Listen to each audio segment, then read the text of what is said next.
Very good evening. Welcome to the debate. తిరుమలలో వెంకటేశ్వర స్వామి ప్రసాదాలు తయారు చేసే నెయ్యి కల్తీ అయిందనే ప్రస్తుత కూటమి ప్రభుత్వం చేసిన ఆరోపణలు, దాని మీద సిట్ వేయడము, ఆ సిట్ కొంత దర్యాప్తు కూడా చేయడము, దానికి సంబంధించి ఆధారాలు, ఇవన్నీ చాలా చర్చ జరుగుతోంది. గడిచిన 2 వారాలుగా చూస్తున్నాం మనం. అయితే ఈ నేపథ్యంలోనే 2 ప్రధాన పక్షాల మధ్య చాలా పెద్ద వాదోపవాదాలు జరుగుతున్నాయి. ప్రతి విమర్శలు రాజకీయం బాగా వేడెక్కింది. కానీ మెజారిటీగా చూసినప్పుడు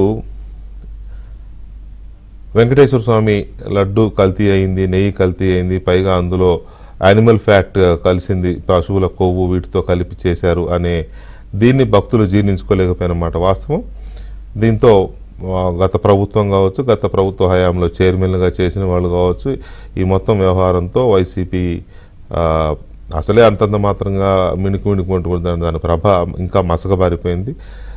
ఒక రకంగా చెప్పాలంటే ఎటు దాని నుంచి బయటపడాలో తెలియక వైసీపీ విలవిలలాడిపోయింది. జగన్మోహన్ రెడ్డి గారు కావచ్చు, ఆయన కోటరీ కావచ్చు, విలవిలలాడిపోయిన పరిస్థితి. ఎందుకంటే ఇది రాజకీయంగా కోలుకోలేని దెబ్బ. సో ఈ నేపథ్యంలో ఎన్నో రకాలుగా మాట్లాడారు. దీని మీద సిబిఐ విచారణకు ఇవ్వాలి అన్నారు, అదన్నారు, ఇదన్నారు. ఎవరు చేసే ఇది వాళ్ళు చేశారు. చివరికి ఇది సుప్రీంకోర్టు దీనికి వెళ్ళింది. సుప్రీంకోర్టు ఇవాళ మొదటి రోజు విచారణలో కొన్ని కామెంట్స్ పాస్ చేసింది ప్రస్తుత ముఖ్యమంత్రి మీద, ప్రభుత్వం మీద. ఆ కామెంట్స్ ఆయన ఎలా చేశారు, ఏ ఆధారాలతో ముఖ్యమంత్రి ఈ అంశాన్ని బయటకు తీసుకొచ్చారు, దీనివల్ల భక్తుల మనోభావాలు దెబ్బతినవా అని సుప్రీంకోర్టే స్వయంగా అభిప్రాయాలు వ్యక్తం చేసింది. ఆ తర్వాత కేంద్ర ప్రభుత్వం యొక్క అభిప్రాయం కోరింది ఈ దర్యాప్తుకు సంబంధించి. నిన్న దాని మీద రావాల్సిన నేపథ్యంలో తీర్పు రావాల్సిందుకుంటే నిన్న కేంద్ర ప్రభుత్వం తరఫున సొలిసిటర్ జనరల్ తుషార్ మెహతా ఒకరోజు టైం కావాలని అడగడంతో అది వాటికి వాయిదా పడింది. మొత్తం మీద ఒక ఉత్కంఠకు తెరదించుతూ ఇవాళ కేంద్ర ప్రభుత్వం తన ఉద్దేశాన్ని సుప్రీంకోర్టుకు తెలియజేసింది. ప్రస్తుతం రాష్ట్ర ప్రభుత్వం నియమించిన సిట్ పైన తమకు ఎలాంటి అనుమానాలు, అపోహలేం లేవని, సిట్ దర్యాప్తు జరిగితే మాకేం అభ్యంతరం లేదని కేంద్రం చాలా స్పష్టంగా చెప్పింది. అయితే కేంద్రం తరపు నుంచి కూడా ఎవరన్నా ఒక సీనియర్ అధికారి ఉంటే బాగుంటుంది అనే ఒక అభిప్రాయాన్ని కూడా సుప్రీంకోర్టు వ్యక్తం చేసింది. కేంద్ర ప్రభుత్వం వ్యక్తం చేసింది. సో మొత్తం మీద అందరి వాదనలు అన్ని పరిగణలోకి తీసుకున్న సుప్రీంకోర్టు ఒక స్పెషల్ సిట్, ఒక రకంగా చెప్పాలంటే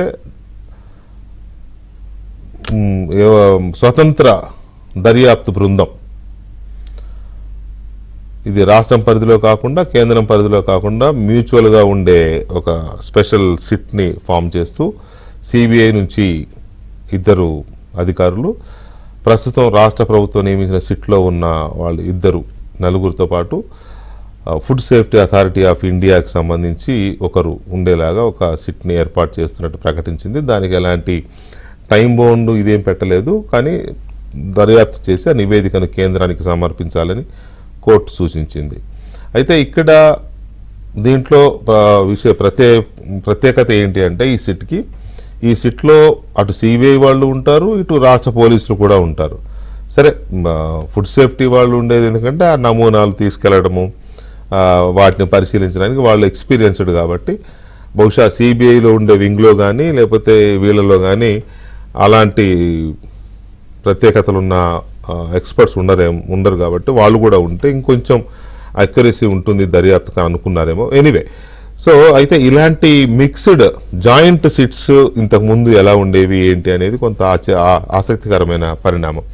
సో అందువల్ల దీన్ని మనం 2 రకాలుగా చర్చించాల్సిన అవసరం ఉంది. ఒకటి, సుప్రీంకోర్టు ఇలాంటి ఆదేశం ఇవ్వడం వెనుక కారణం ఏంటి, తర్వాత ఇంతకుముందు సిబిఐ, ఒక స్టేట్ పోలీస్ 2 కలిసి ఏర్పాటైన సిట్లు ఏ సందర్భాల్లో ఏర్పాటైనాయి, వాటి దర్యాప్తు ఎలా ఉంటుంది. మరొక ముఖ్యమైన అంశం, ఇప్పుడు సుప్రీంకోర్టు ఏర్పాటు చేసిన ఈ సిట్ కేవలం కల్తీ జరిగిందా లేదా అనే దాని దర్యాప్తు వరకే కన్ఫైన్ అవుతుందా, లేక ఇంకా ఇతరత్ర అక్రమాలకు సంబంధించి కానీ వచ్చిన ఆరోపణలకు సంబంధించి కూడా, అంటే తిరుమల పవిత్రత పైన వ్యక్తమవుతున్న ఆందోళన మీద కూడా దాని దృష్టి విస్తరిస్తుందా, దాని దృష్టి సారిస్తుందా, ఇటువంటి అంశాలు కూడా మనం చర్చించడానికి మనతో సిబిఐ మాజీ జేడి లక్ష్మీనారాయణ గారు లైవ్. సుప్రీంకోర్టు ఏర్పాటు చేసిన జాయింట్ సిట్, అంటే జాయింట్ సిట్ అని అయితే నేనైతే అంటున్నాను, మరి జాయింట్ సిట్ కాకుండా ఇంకేమైనా అనొచ్చు అంటారేమో నాకు తెలియదు. బట్ స్వతంత్ర దర్యాప్తు అనే పేరుతో దీన్ని వేశారు. దీంట్లో ఇందాక చెప్పినట్టుగా సిబిఐ అండ్ రాష్ట్ర పోలీసుల తరఫు నుంచి ఉంటారు దర్యాప్తు బృందంలో. తర్వాత కేంద్రం food safety of India, authority of India నుంచి ఒకరు ఉంటారు. సో దీని పనితీరు ఎలా ఉంటుంది, ఇలాంటి ఏ సందర్భాల్లో వేస్తారు, ఇంతకుముందు ఎప్పుడైనా వేశారా, ఆ కోఆర్డినేషన్ ఎలా ఉంటుంది, ఎవరు దీనికి బాస్గా ఉంటారు అనేది కూడా చాలా ఇంపార్టెంట్ ఉంది. దీని మీద మనతో సిబిఐ మాజీ జాయింట్ డైరెక్టర్ లక్ష్మీనారాయణ గారు లైవ్లో ఉన్నారు, వారితో మాట్లాడదాం. వారితో పాటు తెలుగుదేశం పార్టీ జాతీయ అధికార ప్రతినిధి పట్టాభిరామ్ గారు అండ్ మా జడ్జి రామకృష్ణ గారు అండ్ పాతూరు నాగభూషణ్ గారు బీజేపీ వారు కూడా ఉన్నారు. అయితే ముందు లక్ష్మణ్ గారితో మాట్లాడదాం. లక్ష్మణ్ గారు నమస్కారం సార్. నమస్కారం. వందే మాతరం. జై భారత్. వందే మాతరం సార్. సో ముందుగా ఈ ఈ ప్రత్యేకమైన సిట్, దీన్ని నేను జాయింట్ సిట్ అనే పదం వాడాను నేను, మరి నాకు తెలియదు, అది ఎటో రాంగో నాకు తెలియదు. ఆ సిట్ని మీ పరిభాషలో ఏమంటారు, ఇది ఎలాంటి సందర్భాల్లో వీటిని ఏర్పాటు చేస్తారు? సాధారణంగా ఇలాంటి ఎస్ఐటి ఏదైతే స్పెసిఫిక్ గా కోర్ట్ ఆర్డర్స్ తో, మామూలుగా ఎలా ఉంటుందంటే స్టేట్ గవర్నమెంట్ తర్వాత స్టేట్ పోలీసు ఇన్వెస్టిగేట్ చేస్తున్నప్పుడు ఆ కేసుని ఎంటైర్ కేసుని సిబిఐకి ట్రాన్స్ఫర్ చేస్తుంటారు మామూలుగా జరిగే విధానం. కానీ కొన్ని ప్రత్యేకమైన సందర్భాలలో ఈ విధంగా మీరన్నట్టు ఎస్ఐటిలో సిబిఐ తర్వాత స్టేట్ పోలీస్ కూడా, ఆ తర్వాత మిగతా ఏజెన్సీస్ ఉండేటట్టు కూడా వచ్చే ఆర్డర్స్ చాలా తక్కువగా ఉంటాయి. మీరు యాక్చువల్ గా చూస్తే ఈ సంవత్సరం ఎన్ఫోర్స్మెంట్ డైరెక్టరేట్ టీం వాళ్ళు ఒకసారి కలకట్టాకు వెళ్ళారు. వెళ్ళినప్పుడు వాళ్ళ మీద అక్కడ ఉన్న చాలా మంది పార్టీ కార్యకర్తలు వాళ్ళని అటాక్ చేశారు. అటాక్ చేసినప్పుడు అప్పుడు కలకత్తా హైకోర్టు ఒక ఎస్ఐటి ఫామ్ చేస్తున్నట్టు ఒక ఆర్డర్ ఇచ్చింది. అందులో సిబిఐ, బెంగాల్ పోలీసు వీరిద్దరూ కలిసి ఒక ఎస్ఐటి ఫామ్ చేయాలన్నది ఒక ఆర్డర్. లేటెస్ట్ గా మీరు చూసుకుంటారు. సాధారణంగా ఎలా ఉంటుందంటే ఈ విధంగా ఆర్డర్ ఇచ్చినప్పుడు CBI can take local police help అన్నట్టుగా ఉంటుంది మామూలుగా. అలాంటప్పుడు ఏమవుతుందంటే సాధారణంగా కేసు అర్థమయ్యేంత వరకు కొంతమంది ఆఫీసర్స్ ని జనరల్ గా మనం వాళ్లకు లెటర్ ఇచ్చి పిలిపించి ఆ కేసు ఈ కొత్త టీం కి అర్థమయ్యేంత వరకు వాళ్ళ హెల్ప్ తీసుకొని తర్వాత వాళ్ళని మామూలుగా వెళ్ళిపోమంటారు. ఈ విధంగా ఈ రోజు మీకు ఇచ్చిన ఆర్డర్ లో అందులో 2 సిబిఐ ఆఫీసర్స్, తర్వాత 2 ఆంధ్రప్రదేశ్ స్టేట్ పోలీస్ ఆఫీసర్స్, ఒక ఆఫీసర్ ఫ్రమ్ ఎఫ్ఎస్ఐ దాని నుంచి food safety and standards authority of India నుంచి ఒక ఆఫీసర్. సో ఈ విధమైన టీం ని ఏర్పాటు చేయడం జరిగింది. సాధారణంగా ఒక కోర్ట్ ఆర్డర్ తో ఈ విధంగా కంబైన్డ్ టీం ని ఏర్పాటు చేయడం అనేది చాలా తక్కువ కేసెస్ లో అరుదైన అయితే మొదటి నుంచి మీరు చూస్తున్నారు, ఈ లడ్డు కల్తీ అయింది, కల్తీ నెయ్యితో లడ్డూలు తయారు చేశారు, ప్రసాదాలు తయారు చేశారనే ఇష్యూ వచ్చిన దగ్గర నుంచి మొత్తం అందరు ప్రజలందరూ ఎలా చూస్తున్నారో మీరు కూడా దాన్ని కూడా మానిటర్ చేస్తూ ఉన్నారు. మీకుండే స్పెషల్ క్వాలిఫికేషన్స్ ఉన్నాయి కాబట్టి మీకు ఇంకా మీ కోణం వేరుగా ఉంటుంది, వీటిని విశ్లేషించే కోణం. అయితే ఈ మొత్తం ఎపిసోడ్కి ఇది ఒక రకమైన తాత్కాలిక ముగింపుగా అనుకోవచ్చు, ఇక్కడ నుంచి దర్యాప్తు మాత్రమే ఉంటుంది. సో దీని మీద సుప్రీంకోర్టు ఇలాంటి సిట్టు వేయడాన్ని మీరు ఏ కోణంలో చూస్తున్నారు? ఎందుకంటే ప్రస్తుతం సుమారుగా ఒక 5 మంది సుప్రీంకోర్టులో పిటిషన్స్ వేశారు. అవును. అందులో మీరు చూసుకుంటే సుబ్రహ్మణ్యం స్వామి గారు, తర్వాత వైవి సుబ్బారెడ్డి గారు, తర్వాత ఇంకొక 2-3 వేశారు. అవును. కొంతమంది అందులో అడిగింది ఏంటంటే, కొంతమంది సిబిఐ ఇన్వెస్టిగేషన్ అని, కొంతమంది రిటైర్డ్ సుప్రీంకోర్టు జడ్జి ఆధ్వర్యంలో జరగాలి, లేకుంటే retired chief justice of high court ఆధ్వర్యంలో అడిగారు అని చెప్పేసి సుప్రీంకోర్టు ఆర్డర్ లోనే మెన్షన్ చేశారు. సో ఆ విధమైన రిక్వెస్ట్ రావడం వల్ల తర్వాత సెంట్రల్ గవర్నమెంట్ అంటే తుషార్ మెహతా గారిని అడిగినప్పుడు, సాలిసిటర్ జనరల్ ఆఫ్ ఇండియా అడిగినప్పుడు ఆయన ఏమన్నారంటే, మేము ఇప్పుడు ప్రస్తుతం ఉన్న ఎస్ఐటి ఆఫీసర్ల గురించి మేము ఎంక్వైరీ చేసాం, వాళ్ళు they have a very good reputation, కాబట్టి దాన్ని కంటిన్యూ చేయొచ్చు, వారి మీద ఎవరైనా వారికన్నా సీనియర్ ఒక సెంట్రల్ గవర్నమెంట్ ఆఫీసర్ ఒకరు వేస్తే బాగుంటుందని ఆయన సలహా ఇవ్వడం జరిగింది. కాబట్టి వీటన్నిటినీ దృష్టిలో ఉంచుకొని ఫైనల్ గా మీరు అన్నట్టు సుప్రీంకోర్టు ఒక సిట్ ఇండిపెండెంట్ ఏజెన్సీ అన్నది కూడా మాట్లాడారు, వారు ఆర్డర్ లో కూడా రాశారు. ఆ తర్వాత ఫైనల్ ఆర్డర్ లో ఈ విధంగా ఈ ఎస్ఐటి కాన్స్టిట్యూట్ చేస్తున్నాము, they will act under the supervision of director CBI అని ఇచ్చారు. ఈ ప్రస్తుతం ఈ కేసు ఎస్ఐటి చేస్తున్న ఇన్వెస్టిగేషన్ ఈ కొత్త ఎస్ఐటికి చేస్తుంది. ఈ లీడ్ విల్ బి సిబిఐ, ఎందుకంటే సిబిఐ డైరెక్టర్ ద్వారా సూపర్వైజ్ కాబడుతుంది కాబట్టి ది ఫైనల్ గా ఈ అథారిటీ ఎవరంటే సిబిఐ డైరెక్టర్. కాబట్టి ఇప్పుడు ప్రస్తుతం ఇప్పుడున్న కేసు ఏదైతే ఉంటుందో ఎఫ్ఐఆర్ దాన్ని మళ్ళా సిబిఐ రిజిస్టర్ చేయొచ్చు. అంటే మీరు జాయింట్ డైరెక్టర్ గా పనిచేశారు కదా లక్ష్మణ్ గారు, మీకేదైనా ఇట్లాంటి ఒక పర్టికులర్ బృందంలో పనిచేసిన ఎక్స్పీరియన్స్ కానీ లేకపోతే వాటిని క్లోజ్ గా మానిటర్ చేసిన ఎక్స్పీరియన్స్ కానీ ఉందా? అంటే ఏమవుతుందంటే మేము ఫర్ ఎగ్జాంపుల్ సత్యం కేసు తీసుకుంటే ఆల్రెడీ స్టేట్ సిఐడి వాళ్ళు ఇన్వెస్టిగేషన్ చేస్తూ ఉండే, మరి ఆ కేసు 45 రోజుల తర్వాత సిబిఐకి ఇవ్వడం జరిగింది. ఓకే. సో అప్పుడు ఇనీషియల్ గా స్టేట్ సిఐడి నుంచి కూడా కొంతమంది ఆఫీసర్స్ మేము వారు అప్పటి వరకు చేసిన ఇన్వెస్టిగేషన్ అర్థం చేసుకోవడానికి వారిని తీసుకోవడం జరిగింది. తర్వాత ఆ ప్రాసెస్ అయిపోయింది, తర్వాత డాక్యుమెంట్స్ అన్ని ట్రాన్స్ఫర్ అయిపోయిన తర్వాత వారిని మళ్ళా వారి శాఖకు పంపించి వేయడం జరిగింది. రైట్. సో అలా ఉంటుంది. ఇక్కడ ఇంకొక అంశం ఏంటంటే సుప్రీంకోర్టు దీనికి ఎలాంటి టైం బౌండ్ ఇది పెట్టకుండా నివేదికని కేంద్ర ప్రభుత్వానికి అందజేయాలి అన్నారు. కానీ అందరూ కోరుకుంటుంది ఏంటంటే ఇది కొంత ఎమోషన్స్ వీటికి సంబంధించిన అంశం కాబట్టి తొందరగా ఇస్తే బాగుంటుందనే అభిప్రాయం ఉంది. బట్ మనం అది ఒత్తిడి చేసి వెంటబడితే అయ్యేది కాదు. కానీ మీ అంచనా ప్రకారం ఇది ఎంత సమయం పట్టే అవకాశం ఉందనుకుంటున్నారు? ఇన్వెస్టిగేషన్ రిపోర్ట్స్ ఎప్పుడు కూడా కేంద్ర ప్రభుత్వాలకు గానీ రాష్ట్ర ప్రభుత్వాలకు గానీ ఇవ్వరు. ఇన్వెస్టిగేషన్ చేసిన తర్వాత అవుట్కమ్ ని కోర్టుకు సబ్మిట్ చేస్తారు. Okay. Suppose judicial enquiry commission ఎవరైనా ఏర్పాటు చేస్తుంటారు ఫర్ ఎగ్జాంపుల్. సో ఆ enquiry commission state government appoint చేస్తే ఆ ఎంక్వైరీ కమిషన్ స్టేట్ గవర్నమెంట్ కి రిపోర్ట్ సబ్మిట్ చేస్తారు. Suppose judicial enquiry commission court కనుక ఏర్పాటు చేస్తే జ్యుడిషియల్ ఎంక్వైరీ కమిషన్ కోర్టుకు సబ్మిట్ చేస్తుంది. ఫర్ ఎగ్జాంపుల్ ఇక్కడ హైదరాబాద్ లో జరిగిన దిశ ఎన్కౌంటర్ లో సుప్రీం కోర్టు ఎంక్వైరీ కమిషన్ ని ఏర్పాటు చేసింది. వారు రిపోర్ట్ ని సుప్రీం కోర్టుకు సబ్మిట్ చేశారు. ఆ తర్వాత సుప్రీం కోర్టు ఆర్డర్స్ ఇచ్చింది. అందువల్ల ఇన్వెస్టిగేషన్ లో ఎప్పుడు కూడా సెంట్రల్ గవర్నమెంట్ స్టేట్ గవర్నమెంట్ అన్న పదమే రాదు. కాబట్టి ఇప్పుడు ఈ ఎస్ఐటి చేయబోయే ఇన్వెస్టిగేషన్ ఏదైతే ఉంటుందో ఆ ఇన్వెస్టిగేషన్ ఫైనల్ అయిన తర్వాత చార్జ్ షీట్ వేయాలి అన్న ఎవిడెన్స్ వాళ్ళ దగ్గర కలెక్ట్ అవుతే అది సంబంధిత కోర్టులు అంటే తిరుపతిలో ఉన్న కోర్టులో వాళ్ళు వేస్తారు charge sheet submission. Suppose investigation లో ప్రివెన్షన్ ఆఫ్ కరప్షన్ యాక్ట్ కూడా వచ్చింది అనుకోండి, అంటే ఇందులో ఎవరు అవాదేవీలు జరిగాయి, కొన్ని డబ్బు మార్పిడి జరిగింది అన్నప్పుడు అప్పుడు ఏం చేస్తారంటే ప్రివెన్షన్ ఆఫ్ కరప్షన్ యాక్ట్ కూడా ఇందులో పెడతారు. ఓకే. అప్పుడు ఈ చార్జ్ షీట్ ఏదైతే వేస్తారో అది సిబిఐ కోర్టుకు పెడుతుంది. ఓకే. ఇప్పుడు ఎస్ఐటి ఇట్ ఈస్ ఇన్వెస్టిగేషన్ కాబట్టి ఇన్వెస్టిగేషన్ పోలీస్ కి కోర్టుకి మధ్య సంబంధం ఉంటుంది, కానీ government state government central government తో ఎటువంటి సంబంధము ఉండదు. ఇట్ ఈస్ వెరీ క్లియర్ అండి. ఓకే. సో తర్వాత ఈ కేసు మనం ఈ సిట్ దర్యాప్తు ఎలా ఉండబోతుంది ఏంటి అనేది చూస్తున్నప్పుడు ఇక్కడ రెండు అంశాలు ఏంటంటే, ఒకటి కల్తీ అనే దాని మీదనే మెయిన్గా ఫోకస్. సుప్రీంకోర్టు వారు కూడా సరే ముందు కేసు టేకప్ చేసిన రోజు కామెంట్స్ కొన్ని చేసినా ఇప్పుడు వేసింది మాత్రం కల్తీ జరిగిందా లేదా అనే దాని మీదనే ఈ సిట్ వేశారు, రైట్? కానీ స్టేట్లో పబ్లిక్ డొమైన్లో కానీ పొలిటికల్ కారిడార్స్లో కానీ జరుగుతున్న చర్చ ఏంటంటే వైసీపీ వైపు నుంచి వచ్చిన అలిగేషన్ ఏమీ జరగకుండా చంద్రబాబు కావాలని మాట్లాడారు ముఖ్యమంత్రి అనేది అటు నుంచి వస్తుంది.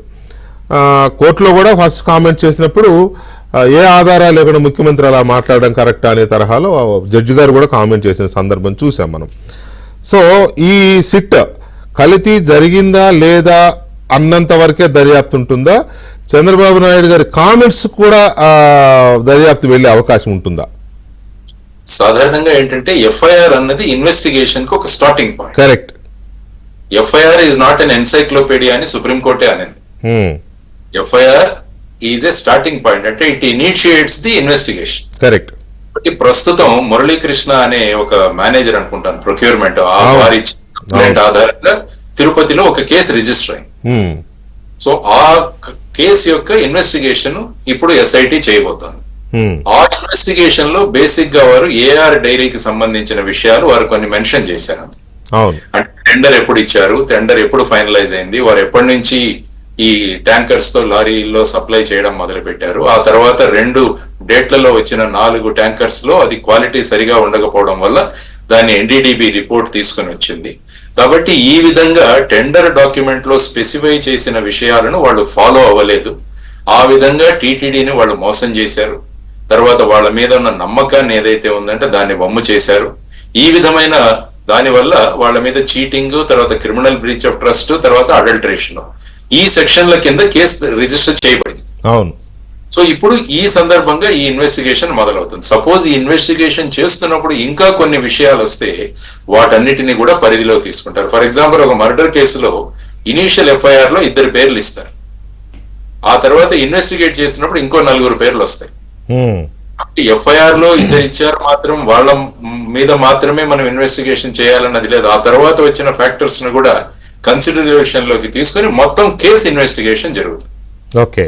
కాబట్టి ఈ కేసులో కేవలం ఏఆర్ డైరీ మాత్రమే కాకుండా ఇంతకు ముందు ఏ విధమైన ప్రొసీజర్స్ ఉండేవి, ఆ తర్వాత ఈ టెండర్ డాక్యుమెంట్ లో ఏ విధమైన మార్పులు చేయబడ్డాయా, లేకుంటే ఈ పర్టికులర్ కంపెనీని ఈ టెండర్ వాళ్ళకే దొరకాలి అన్న ఉద్దేశంతో ఏవైనా స్పెసిఫికేషన్ లో మార్చారా, ఇవన్నీ కూడా ఇన్వెస్టిగేషన్ లో వస్తాయి. తర్వాత టీటీడీ దగ్గర ఎటువంటి ల్యాబ్ ఉంది, అందులో ఏ విధంగా అనాలిసిస్ చేస్తారు, వాళ్ళ దగ్గర ఎక్విప్మెంట్ ఉన్నా కూడా చేయలేదా, ఇలాంటివన్నీ కూడా బయటకు వస్తాయి.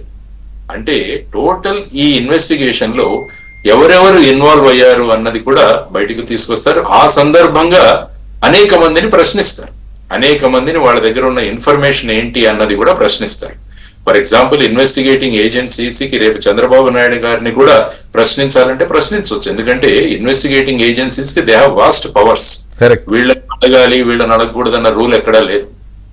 ఈ కేసుకు సంబంధించిన విషయాలు తెలిసిన వాళ్ళ దగ్గర నుంచి కూడా వాళ్ళందరూ కూడా విషయాలు రాబట్టడమే ఇన్వెస్టిగేషన్. ఓకే. ఆ విధంగా ఇన్వెస్టిగేషన్ జరుగుతుంది. తర్వాత ఇప్పుడు వైవి సుబ్బారెడ్డి గారు వేశారు, సో వారిని కూడా ప్రశ్నిస్తారు.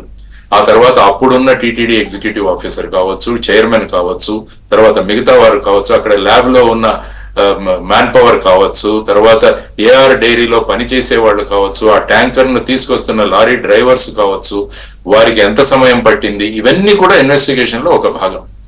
ఫైనల్ గా కల్తీ జరిగిన నెయ్యి తీసుకురావడం జరిగిందా, ఆ కల్తీ నెయ్యిని ఉపయోగించడం జరిగిందా అన్నది ప్రధానమైన ఆ ఫల్క్రమ్ మీద మిగతా ఇన్వెస్టిగేషన్ అంతా పైకి వెళ్తుంది. అంటే ఒక వీల్ ఆలోచించుకోండి, ఒక చిన్న చక్రం లాగా, మన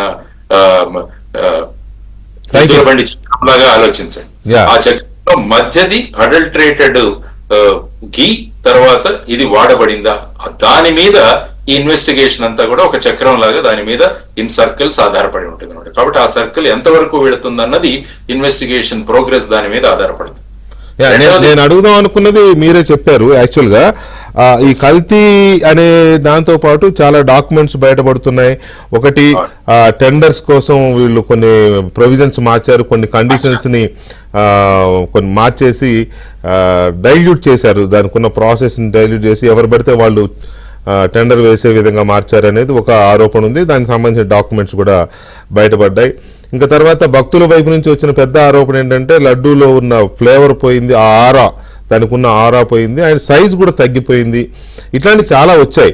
సో వీటన్నిటినీ దృష్టిలో పెట్టుకుని చేస్తారని నేను అడుగుదాం అనుకున్నాను. అది ఆల్మోస్ట్ మీరు చెప్పేశారు. అయితే ఫైనల్లీ దీనికి వచ్చిన దీంట్లో జడ్జి గారు ఇంకొక మాట కూడా అన్నారు, ట్యాంపర్ అయి ఉండొచ్చు కదా ఎన్డీడీబీ ఇచ్చిన రిపోర్ట్, శాంపిల్ రిపోర్టు, అది కూడా ట్యాంపర్ అయ్యే అవకాశం ఉందా, లేకపోతే ఇంకొక శాంపిల్ ఎందుకు చేయించలేకపోయారు, తర్వాత అప్పటి లడ్డూలు ఉన్నాయా మీ దగ్గర అని కూడా ఒక మాట వచ్చింది కోర్టులో. అప్పటి లడ్డూలు, మీరు ఏవైతే లడ్డూ కల్తీ అయింది అంటున్నారో ఆ లడ్డూలు ఏమైనా చేయించారా, మీ దగ్గర ఉన్నాయా అని కూడా అడిగారు కదా. సో ఆ కోణంలో కూడా టచ్ చేస్తే ఒకవేళ సిట్ చేసే అవకాశం ఉందా, ఒకవేళ చేస్తే ఎలా ఉంటుంది? తర్వాత మీరు ఇంతకు ముందు ప్రశ్నలో టైం బౌండ్ ఇన్వెస్టిగేషన్ గురించి మాట్లాడారు, నేను రిప్లై చేయలేదు. సో సాధారణంగా ఏమవుతుందంటే ఎప్పుడు కూడా టైం బౌండ్ ఇన్వెస్టిగేషన్ గురించి ఏ ఆర్డర్ లో కూడా సాధారణంగా ఉండదు. సపోజ్ ఇన్వెస్టిగేషన్ చాలా డిలే అవుతుంటే అప్పుడు సంబంధిత పార్టీలు కోర్టుకు వెళతాయి. అటువంటి సందర్భంలో జనరల్ గా ఒక 6 నెలల్లో ఎంతో కంప్లీట్ చేయండి అని అడిగే అవకాశం ఉంటుంది. జనరల్ గా కోర్టు డైరెక్షన్స్ ఇస్తుంది. జనరల్ గా క్రిమినల్ జస్టిస్ సిస్టమ్ లో ప్రిన్సిపల్ ఏంటంటే ఇన్వెస్టిగేషన్ షుడ్ బి కంప్లీటెడ్ ఎక్స్పిడిషియస్లీ. త్వరగా ఇన్వెస్టిగేషన్ కంప్లీట్ చేయాలి. అదే విధంగా కోర్టులో ట్రయల్ కూడా త్వరగా జరగాలి అన్నది జనరల్ బేసిక్ నార్మ్స్. కానీ ఒక్కోసారి ఏమవుతుందంటే ఇన్వెస్టిగేషన్ కి సమయం పట్టొచ్చు. అంటే ఎక్కడైనా ఫారిన్ లో ఈ ఫండ్స్ వెళ్ళాయి, ఇలాంటివి ఇన్వెస్టిగేట్ చేయడానికి టైం పట్టవచ్చు. కానీ ఈ ప్రస్తుత కేసులో మొత్తం కూడా డాక్యుమెంట్స్ మీద ఆధారపడి ఉంటుంది. ఈ ఇన్వెస్టిగేషన్ అంతా కూడా డాక్యుమెంటరీ ఎవిడెన్స్ మీదే ఆధారపడి ఉంటుంది. కొంతమందిని ఆ డాక్యుమెంట్స్ ను ప్రూవ్ చేయడానికి వాళ్ళ స్టేట్మెంట్స్ తీసుకోవడం జరుగుతుంది. తర్వాత ఏమన్నా ఫైనాన్షియల్ ట్రాన్సాక్షన్స్ జరిగాయి అన్న అనుమానం ఉన్నప్పుడు వాళ్ళ బ్యాంక్ అకౌంట్స్ ఇవన్నీ కూడా చూసే అవకాశం ఉంటుంది. తర్వాత వే బిల్స్ చెక్ చేసే అవకాశం ఉంటుంది. ఏఆర్ డైరీ నుంచి ఆ ట్రక్ ఎప్పుడు బయలుదేరింది, ఎప్పుడు చేరింది. సాధారణంగా ఎలాగవుతుందంటే మార్గ మధ్యంలో కల్తీ చేసే సందర్భాలు చాలా ఉంటాయి. అవును, మేము మహారాష్ట్రలో ఈ నాఫ్తా అడల్ట్రేషన్ అని ఒక పెద్ద ర్యాకెట్ పట్టుకున్నాం. అంటే డీజిల్ ట్యాంక్ మీకు ట్యాంకర్ ఆ టెర్మినల్ నుంచి స్టార్ట్ అవుతుంది డీజిల్ తో. ఆ ట్యాంకర్ మధ్యలో ఎక్కడ ఆగుతుంది ఒక దాబా దగ్గర. అక్కడ నాఫ్తా రెడీగా ఉంటుంది. ఆ డీజిల్ ని తీసేసి నాఫ్తాను అందులో ఎక్కించేసి ఫైనల్ గా అది పెట్రోల్ పంపుకు చేరుతుంది. ఓకే. సో ఆ విధంగా టైం ఎంత పట్టింది అన్నది కూడా చాలా ఇంపార్టెంట్ ఫ్యాక్టర్. సో ఇవన్నీ కూడా మధ్యలో ఎక్కడైనా టోల్ గేట్స్ ఉంటే అక్కడ వీటిలో ఎంట్రీలు ఇవన్నీ కూడా ఇదంతా పార్ట్ ఆఫ్ ఇన్వెస్టిగేషన్ అవుతుంది. సో అవన్నీ కూడా ఇన్వెస్టిగేషన్ లో ఇంక్లూడ్ చేస్తారు. ఇవన్నీ కూడా సాధారణంగా ఐ థింక్ దిందిగల్ అరౌండ్ 500-550 కిలోమీటర్స్ అనుకుంటాం తిరుపతిలో. వారికి ఎంత సమయం పట్టింది రావడానికి, ఆ డ్రైవర్ మధ్యలో ఎక్కడ ఆగారు, ఆ తర్వాత వాళ్ళు ఇవన్నీ కూడా ఇన్వెస్టిగేషన్ ఆల్రెడీ ఎస్ఐటి చేసి ఉంటుంది ఇన్వెస్టిగేషన్. అవునవును అవును. ఈ కొత్త ఎస్ఐటి కూడా ఇవన్నీ కూడా తీసుకుని వస్తారు. సో ఈ విధంగా ఈ ఇన్వెస్టిగేషన్ లో టైం బౌండ్ ఇన్వెస్టిగేషన్ దాని గురించి మీరు మాట్లాడారు.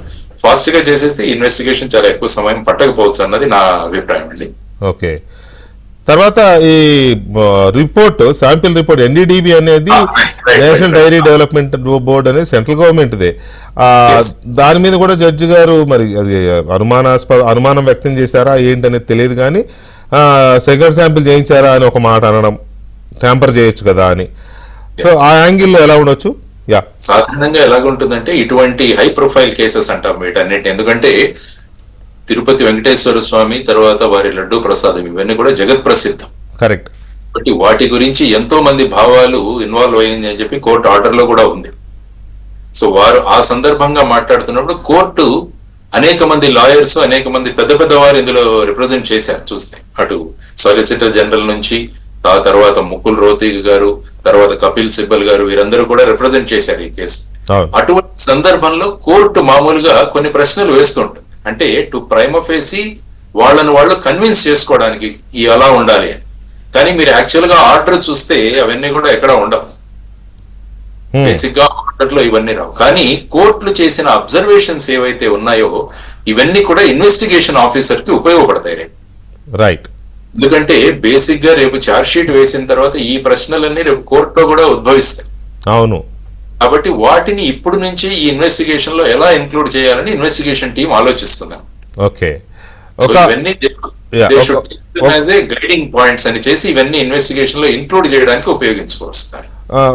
ఇంకొక అంశము లక్ష్మణ్ గారు, ఇప్పటి వరకు సిట్ కొంత దర్యాప్తు చేసింది. ఆల్రెడీ చాలా వరకు వాళ్ళు ఆల్మోస్ట్ కీలకమైన సమాచారం మొత్తాన్ని వాళ్ళు రాబట్టుకున్నారు. వాళ్ళకు ఒక అవగాహనకు వచ్చినట్టున్నారు, బయటికి చెప్పలేదు. అనుకోకుండా కోర్టు వారి కామెంట్స్ తో దాన్ని మధ్యలో తాత్కాలికంగా నిలిపేశారు. ఇప్పుడు ఆ దర్యాప్తుని యాజ్ ఇట్ ఈస్ గా వీళ్ళు తీసుకుని కంటిన్యూ చేస్తారా, లేకపోతే మళ్ళీ from the ground zero start చేస్తారా? సాధారణంగా ఈ కేసు రీ రిజిస్టర్ అవుతుంది. మీకు చెప్పినట్టు సాధారణంగా సిబిఐ ప్రొసీజర్ ఇది.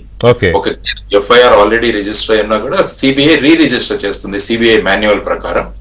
ఇప్పటి వరకు చేసిన ఇన్వెస్టిగేషన్ అంతా కూడా వాళ్ళు పార్ట్ గా తీసుకుని అందులో అబ్జర్వ్ చేస్తారు. తర్వాత ప్రస్తుతం ఎస్ఐటిలో ఉన్న వాళ్ళు, ఇక్కడ స్టేట్ ఎస్ఐటిలో ఉన్న వాళ్ళు రేపు ఈ ఎస్ఐటిలో ఉంటారా లేదా అన్నది ఇంకా ఆ డెసిషన్ లేదు. ఎందుకంటే వాళ్ళు అన్నారు ఏమంటే 2 police officer from Andhra Pradesh police అన్నారు, కానీ 2 ఆఫీసర్స్ ఫ్రమ్ దిస్ సిట్ అన్నారు. కరెక్ట్. అవును. డీజీపీ గారు ఫైనల్ చేస్తారు ఏ ఆఫీసర్లను పంపించాలి. సో సపోజ్ సిట్ లో ఉన్న ఆఫీసర్లు కాకుండా వేరే ఆఫీసర్లు వెళితే ఈ సిట్ లో ఉన్న ఆఫీసర్లని ఈ కేసు అర్థం చేసుకునే వరకు సిబిఐ తర్వాత ఈ కొత్త సిట్ ఆలోచించి తర్వాత ఈ కొత్త ఆఫీసర్లు ఎవరైతే ఉన్నారో వారే కంటిన్యూ అవుతారు. Okay okay. ఆ విధంగా ఇప్పటి వరకు చేసిన ఇన్వెస్టిగేషన్ ను వాళ్ళు హ్యాండ్ ఓవర్ చేసుకుంటారు. దానిలో ఎంత భాగం ఉపయోగించాలన్నది వాళ్ళు నిర్ణయం తీసుకుంటారు అన్నమాట. అది జనరల్ గా జరిగింది.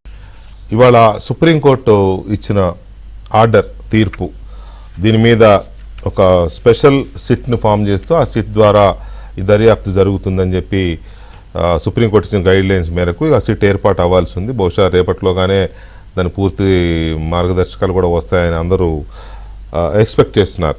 అయితే దీన్ని అందరూ ఎవరికి వాళ్ళు మేము స్వాగతిస్తున్నాం అని చెప్పి చెప్తున్నారు. ఇటు రాష్ట్ర ప్రభుత్వం వైపు నుంచి స్వాగతిస్తున్నారు, అటు జగన్మోహన్ రెడ్డి గారి పార్టీ వైపు నుంచి స్వాగతిస్తున్నారు, పిటిషన్లు వేసిన వాళ్ళు స్వాగతిస్తున్నారు,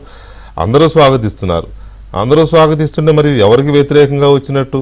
ఎవరికి కోర్టు తీర్పు అనేది ఎవరికి కక్షిదారుల్లో ఒకళ్ళకి మోదం ఒకళ్ళకి ఖేదం అంటారు కదా, మరి అందరూ స్వాగతిస్తుంటే ఏం జరుగుతోంది అనేది ఒకటి. భక్తులు మాత్రం చాలా హ్యాపీగా ఉన్నారు, వెంకటేశ్వర స్వామి భక్తులు. ఎందుకంటే కల్తీ జరిగిందని ఇప్పటికే చాలా బలంగా నమ్ముతున్నారు వెంకటేశ్వర స్వామి భక్తులు. మెజారిటీ హిందువులు దీన్ని నమ్ముతున్నారు. ఎందుకంటే అక్కడ ఉన్న వ్యక్తులు కానీ, ఇంతకుముందు పరిపాలనలో జరిగిన హిందూ ధర్మానికి కానీ లేక ఆలయాల మీద జరిగిన దాడులు కానీ ఇటువంటివన్నీ చూసిన వాళ్ళకి డెఫినెట్గా ఇది జరిగింది అనే బలమైన ఒక నమ్మకానికి వచ్చారు. దీంతో గందరగోళంలో ఒక డిఫెన్స్లో పడిపోయిన, ఆత్మరక్షణలో పడిపోయిన వైసీపీ మొన్న కోర్టు చేసిన కామెంట్స్ ఆధారంగా కొంత ఊపిరి పీల్చుకొని ఎదురుదాడికి దిగడం ప్రారంభించింది. ఇవాళ కోర్టు ఆర్డర్ రాగానే దీన్ని కూడా తమకు అనుకూలంగా మార్చుకోవాలి అని మేము స్వాగతిస్తున్నాము, మేము ముందు నుంచే చెప్తున్నాము, అది ఇదని మాట్లాడారు. జగన్మోహన్ రెడ్డి గారు ప్రెస్ కాన్ఫరెన్స్ కూడా పెట్టారు. ఇవాళ ఎవరో ఒక మిత్రుడు పోస్ట్ పెట్టారు, లడ్డు వ్యవహారంలో జగన్మోహన్ రెడ్డి గారు పెట్టినన్ని ప్రెస్ మీట్లు, జగన్మోహన్ రెడ్డి గారు ఇచ్చినన్ని స్టేట్మెంట్లు, జగన్మోహన్ రెడ్డి గారు వాళ్ళ నాయకులతో మాట్లాడినన్ని అపాయింట్మెంట్లు ఎలక్షన్ ముందు ప్రభుత్వ హయాంలో జరిగి ఉంటే పరిస్థితికి మరోలా ఉండేదేమో అని మాట్లాడిన సందర్భం చూస్తే నాకు నవ్వొచ్చింది. నిజంగానే. అయితే జగన్మోహన్ రెడ్డి గారు ఇవాళ మాట్లాడుతూ దేవుడు శ్రీవారిని ఇంకా మభ్యపెడుతున్నారు, శ్రీవారిని ఎంత మోసం చేశారు, చంద్రబాబు నాయుడు గారికి దేవుడు అంటే భక్తి లేదు, దేవుడు అంటే భయం లేదు, మన కర్మ కొద్దీ ఆ పాపం చంద్రబాబు నాయుడికి వారి కూటమి ప్రభుత్వానికే పరిమితం అవ్వాలి, రాష్ట్ర ప్రజలకు ఆ పాపం ప్రభావం ఉండకూడదు అని నేను దేవుడిని మొక్కుతున్నాను. నాకు ఆశ్చర్యం వేసింది. దేవుడిని మొక్కుతున్నానని అనగానే ఒక్కసారి చాలామంది ఉలిక్కి పడ్డారు. అయితే ఆ తర్వాత అర్థమైంది ఏంటంటే ఆయన ఉలిక్కిపడి ఆ ఉలిక్కిపాటులోంచి వచ్చిన మొక్కుబడేమో అనిపించింది ఒకటి. తర్వాత ఇది ఎవరికి అనుకూలము, ఎవరికి ఇది షాక్ ఇచ్చిన, జలకిచ్చిన సుప్రీంకోర్టు ఆర్డర్ అనేది ఒక్కసారి మనం చూస్తే చిన్నది 2 నిమిషాలు. లక్ష్మణ్ గారు, మన నాగభూషణ్ గారు అండ్ పట్టాభి గారు, రామకృష్ణ గారు, మీకు తెలియంది కాదు, మీరు కూడా అబ్జర్వ్ చేసే ఉంటారు. ఇక్కడ 2 విషయాలు గుర్తు చేయాలంటే, జగన్మోహన్ రెడ్డి గారు ఈ లడ్డు వివాదం ప్రారంభమైన తర్వాత ప్రధానమంత్రి గారికి చాలా పెద్ద 9 పేజీల లెటర్ రాశారు. ఆ లెటర్లో ఆయన రాసింది ఏంటి అంటే, ఏదేదో 9 పేజీల్లో ఏమి రాశారు అనే దాంట్లో పెద్ద ఇది కాదు, కానీ ఆయన అల్టిమేట్గా ప్రధానమంత్రి గారిని కోరింది ఏంటంటే, మీరు చంద్రబాబు నాయుడిని మందలించండి, అంతే కోరారు ఆయన. దీని మీద సిబిఐ దర్యాప్తు జరపండి, లేకపోతే న్యాయ విచారణ జరిపించండి అని ఏనాడు అందులో ఆ 9 పేజీలో ఎక్కడా ఆయన కోరలేదు. ఆ తర్వాత ఇన్ని ప్రెస్ మీట్లు పెట్టి కూడా ఎక్కడా సిబిఐ దర్యాప్తు జరపాలని ఆయన ఎక్కడా అనలేదు. Point number 1. Point number 2, Jaganmohan Reddy అనకపోయినా ఆయన కంపెనీ, ఆయన కోటరీ, ఈ మాజీ చైర్మన్లు కానీ, మాజీ మంత్రులు కానీ, ఎమ్మెల్యేలు కానీ, మాజీ ఎమ్మెల్యేలు కానీ, పార్టీ సీనియర్ నాయకులు కానీ అందరూ ఊరు వాడ తిరిగి సిబిఐ విచారణకి ఇవ్వాలని సిట్టు మీద మాకు నమ్మకం లేదు, చంద్రబాబు నాయుడు తాబేదారులుగా ఉండే పోలీసులతో సిట్టేస్తే దాని మీద మాకు నమ్మకం లేదు, మీకు సిబిఐకి ఇవ్వండి అని అడిగారు. కానీ వీళ్ళు కోర్టు కేసిన దాంట్లో సిబిఐ అడిగారా? కోర్టు కేసిన పిటిషన్స్లో సుబ్రహ్మణ్య స్వామి అండ్ సుబ్బారెడ్డి గారు ఇద్దరు వేసిన పిటిషన్స్లో అడిగారా వీళ్ళు సిబిఐకి ఇవ్వండి అనేది ఒకసారి చూస్తే, ఇవాళ సుప్రీంకోర్టు ఇచ్చిన order, please play that video. ఆ వీడియో ఉంది మన దగ్గర, హైలైట్ చేసిన పాయింట్స్ వీడియో ప్లే చేయండి. దాంట్లో ఫస్ట్ పారాగ్రాఫ్ చూస్తే, this petitions have been filed by the petitioners seeking various reliefs including a direction to constitute a committee consisting of a retired judge of this court or a retired chief justice of the high court for the purpose of deeper probe into the allegations contained against the manufacture or preparation of prasadam and the trust. ఇది విషయం. ఎక్కడ వీళ్ళు సిబిఐని అడగల, no, ఎక్కడ వీళ్ళు సిబిఐని అడగలేదు. వీళ్ళ సిబిఐ పేరు ఎత్తలు. అందుకనే జడ్జి గారు చాలా క్లియర్గా వీళ్ళు సుప్రీంకోర్టు రిటైర్డ్ జడ్జితో కానీ లేదా హైకోర్టు రిటైర్డ్ చీఫ్ జస్టిస్తో కానీ చేయమని పిటిషనర్లు కోరారు. అందుకు మేము సిద్ధంగా లేము, అందుకనే ఈ స్పెషల్ సిట్ వేస్తున్నాము. దాంట్లో సిబిఐ నుంచి 2, రాష్ట్ర పోలీస్ డిపార్ట్మెంట్ నుంచి 2, food safety authority of India నుంచి 1 అధికారి ఉంటారు అని చెప్పి చెల్లుమనేలాగా ఈ ఆర్డర్ ఉంది.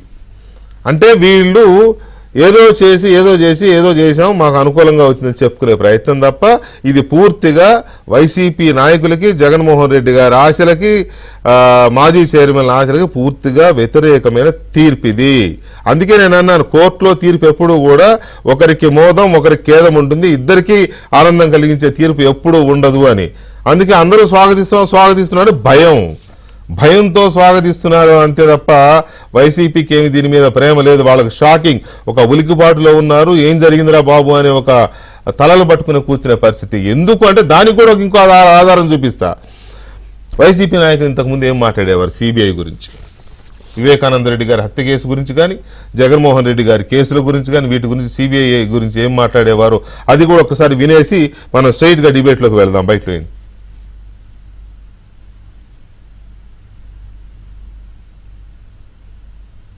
రాలే బయటలో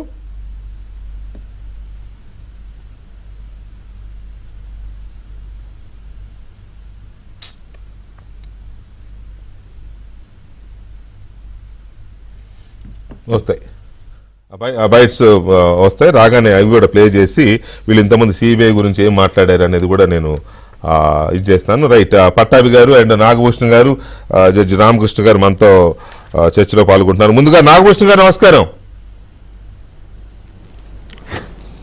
నమస్తే వెంకటకృష్ణ గారు. నాగభూషణ గారు, ఏంటి ఈ ఆర్డర్ వచ్చిన తర్వాత కూటమి ప్రభుత్వంలో భాగస్వామిగా కానీ, లేకపోతే కేంద్రంలో ప్రధాన పార్టీగా కానీ, లేదా బీజేపీ పార్టీగా కానీ, రాష్ట్ర పార్టీగా కానీ ఈ ఆర్డర్ని మీరు స్వాగతిస్తున్నామంటారు. మీరు కూడా నాకు తెలుసు అందరూ స్వాగతిస్తారు, ఎందుకు వ్యతిరేకిస్తారు, ఎవరు వ్యతిరేకించరు. కానీ దీని యొక్క రిజల్ట్ ఎలా ఉండే అవకాశం ఉంది సార్? ఇందులో ఏమి లేదు సార్.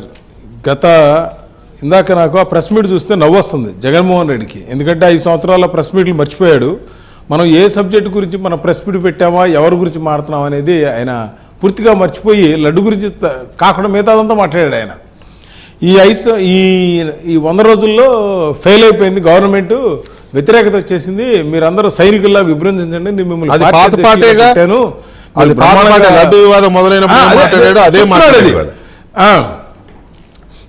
నేను ఇంకోటి కూడా అన్నాడండి. చంద్రబాబు నాయుడు అన్ని అబద్ధాలు చెప్పాడు, సూపర్ 6 అమలు పరచలేదని.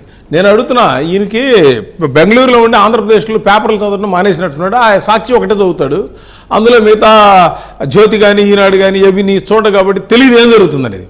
ఇప్పుడు నేను స్ట్రైట్ క్వశ్చన్ ఒకటి అడుగుతున్నాను సార్. 4,000 రూపాయలు పెన్షన్ ఇస్తుంటే ఆయన కనపడలేదు, అది ఏం ఫెయిల్ అయిందండి? ఆయన ఫెయిల్ అయిందని చెప్తున్నాడు. మరి అట్లాగే ఇప్పటికే 100 అన్న క్యాంటీన్లు వచ్చి మూసేశారు, మళ్ళీ ఈయన తెరిపించారు కదా, అది కనపడతలేదు. దీనికి అబద్ధాలు చెప్పారంటాడు, ఫెయిల్ అయిందంటాడు. అట్లాగే ల్యాండ్ లైటింగ్ యాక్టు ఆయన మొత్తం రాష్ట్రం మొత్తం కబ్జా చేద్దాం అనుకున్నాడు, అది రద్దు చేశారు, అది కనపడలే ఆయనకి. నరేంద్ర మోడీ గారు 15,000 కోట్ల రూపాయలు రాజధానికి ఇస్తే కనీసం దాని మీద రాష్ట్రానికి వచ్చిందని అప్రిషియేషన్ కూడా ఇవ్వలేదండి. అపోజిషన్ వాళ్ళు కూడా రాష్ట్రానికి వస్తే ఏం చేస్తారంటే మా రాష్ట్రానికి మంచి చేశారండి అని అంటారు, ఎందుకంటే ఆయన అట్టాగా 3 రాజధానుల్లో ఉన్నాడు కాబట్టి. అట్లాగే పోలవరానికి ఆయన మొత్తం పడగేసి నాశనం చేస్తే దానికి 12,500 కోట్లు ఇచ్చింది, అది కనపడలా. ఇదంటే అబద్ధాలంట ఆయన చెప్పేది. అట్లాగే 7 ప్రాంతాలను ఉత్తరాంధ్ర కానీ రాయలసీమను 7 ప్రత్యేక ప్యాకేజీ డబ్బులు ఇచ్చారు, అది కనపడలా ఆయనకి.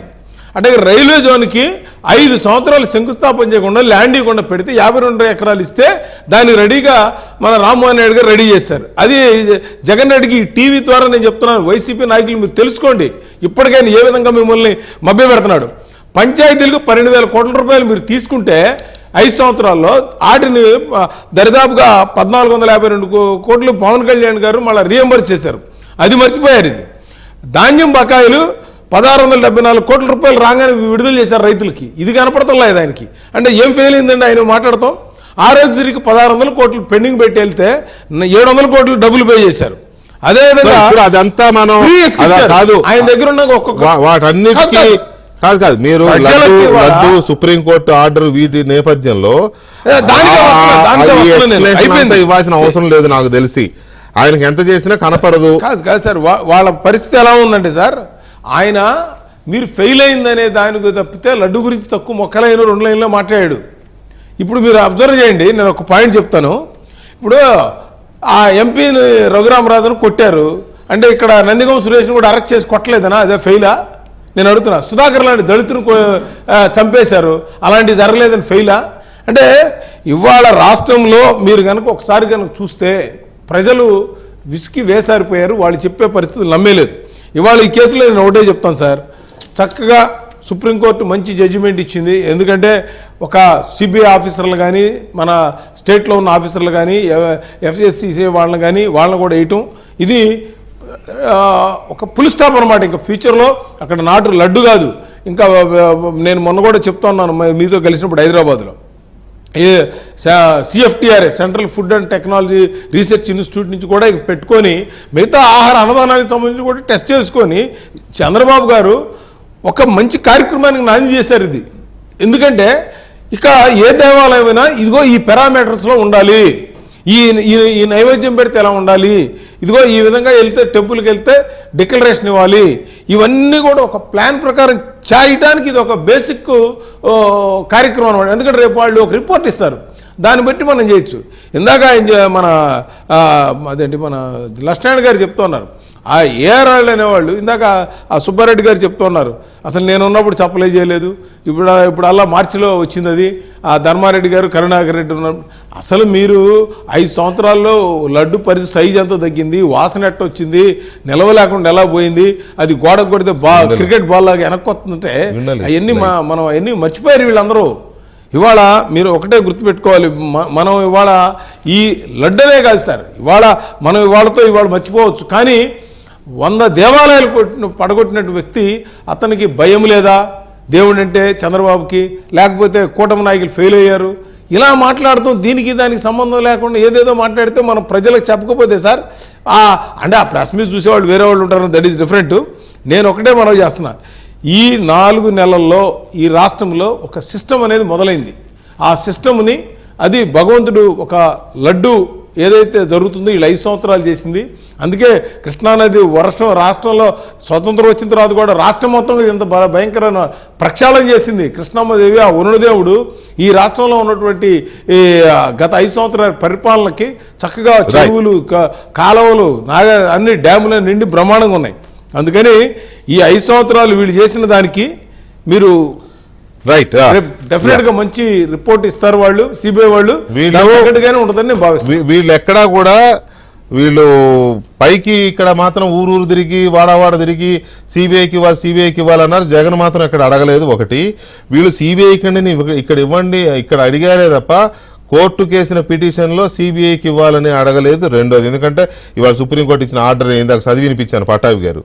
అండ్ దీనికి అడిషనల్గా వీళ్ళకి సిబిఐ అంటే నమ్మకం లేదు. అది నమ్మకం లేకపోవడమో భయమో తెలియదు, కానీ సిబిఐ అంటే వీళ్ళకి నమ్మకం లేదు.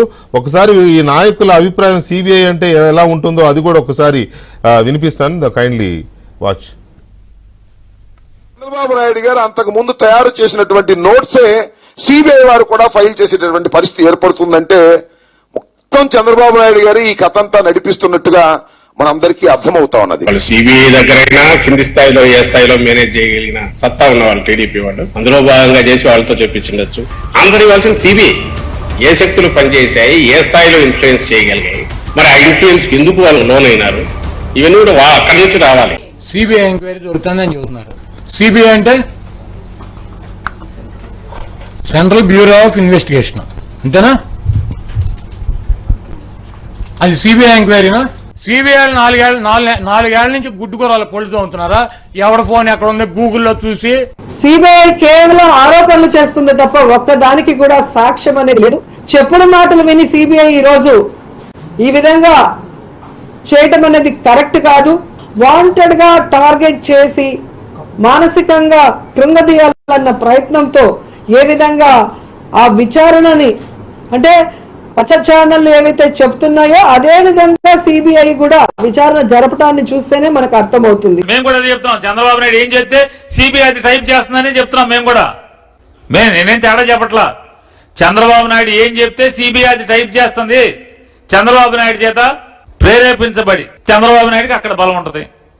ఆ వ్యవస్థను లొంగ తీసుకోవడంలో అతను నిష్ణాతుడు. ఖచ్చితంగా సిబిఐలో ప్రస్తుతం ఉన్నటువంటి అధికారుల్లో నీ మనుషులు ఉన్నారు, నీ చేతిలో కీలుబొమ్మలు ఉన్నారు. నీకు అనుగుణంగా నువ్వు చెప్పినట్టుగా వాళ్ళు వ్యవహరిస్తున్నారు. కారణం ఏదన్నా వచ్చు. సిబిఐ ఒక వింత వాదన వినిపిస్తా ఉంది. జగనన్నకు బెయిల్ రాకుండా సిబిఐ ప్రతిసారి ఒక అర్థం లేని వాదన వినిపిస్తోంది. ఇది చాలా బాధాకరం. ఈరోజు సిబిఐ పట్ల అంతో ఎంతో నమ్మకం ఉన్న వాళ్ళకు కూడా పూర్తిగా ఉన్న కాస్త నమ్మకం కూడా సిబిఐ పట్ల పూర్తిగా పోయింది. అది వాళ్ళకి సిబిఐ పట్ల ఆ కుటుంబానికి కానీ ఆ నాయకులకు కానీ ఆ పార్టీ మొత్తానికి ఉన్న అభిప్రాయాలు అవి సిబిఐని చాలా చీప్గా మాట్లాడడం. సో అందుకని వీళ్ళు ఎక్కడ కూడా సిబిఐ అడగల, కోర్టును అడిగిన దాంట్లో. బయట మాత్రం సిబిఐ అన్నారు, కోర్టుకి రైట్. పట్టాభి గారు, ఇవాళ కోర్టు ఇచ్చిన ఆర్డర్ మీద ప్రభుత్వ రియాక్షన్ ఏంటి, ప్రభుత్వ స్పందన? ఒక్క నిమిషం సార్, నాగభూషణ్ గారు ఒక్క నిమిషం ప్లీజ్. ప్రభుత్వ స్పందన ఏంటి? అండ్ జగన్మోహన్ రెడ్డి గారు ప్రెస్ కాన్ఫరెన్స్ చూసిన తర్వాత మీరు మధ్యాహ్నం మా ఛానల్లోని టెలిఫోన్లోకి వచ్చినప్పుడు సవాల్ చేసినట్టున్నారు. మీరు ప్రెస్ మీట్ నువ్వు పెట్టు, నేను తర్వాత నేను చూస్తానని ఏదో అన్నారు కదా మీరు. ఆ ప్రెస్ మీట్ చూసినాక మీకేమనిపించింది? వికే గారు, మీకు ప్యానెల్లోని మిత్రులకి, ఏబిఎన్ ప్రేక్షకులందరికీ నమస్కారం.